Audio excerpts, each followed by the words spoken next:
بخل خوشیاں چھین لیتا ہے اور غم عطا کرتا ہے۔ خاموش رہو ورنہ ایسا کچھ بولو جو خاموشی سے بہتر ہو، ورنہ زبان بند رکھو۔ بدی کے موقع دن میں 100 بار ملتے ہیں، لیکن نیکی کرنے کے موقع سال میں صرف 1 بار ملتا ہے۔ اگر زندگی کے آداب بیکار ہیں تو شبنم کے 2 قطرے بھی بیکار ہیں، جو مرغزاروں کو حسن اور دلکشی عطا کرتے ہیں۔ جو بندہ ہر ایک سے بے تعلق ہو جاتا ہے، وہ ایک نہ ایک دن اپنی ذات سے بھی لا تعلق ہو کر رہ جاتا ہے۔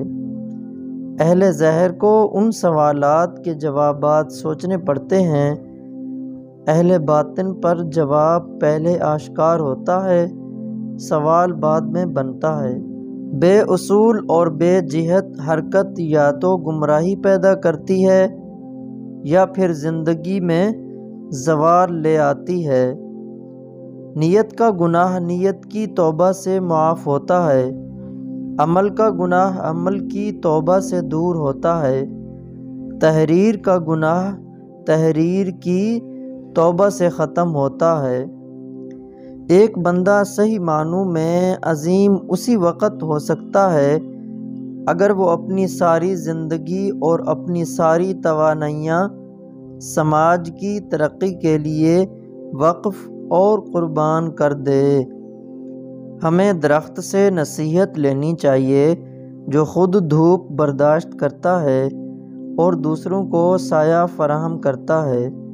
اسی طرح ہمیں چاہیے کہ ہم دوسروں کو مصیبتیں اپنے سر لے کر ان کو مصیبتوں سے آزاد کریں۔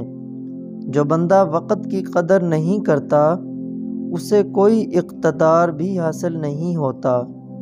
تم میں سے بہتر اور اچھا وہ ہے جس سے برائی کی نسبت بھلائی کی امید زیادہ ہو، اور برے وہ ہیں جن سے نہ بھلائی کی توقع ہو اور نہ برائی کی۔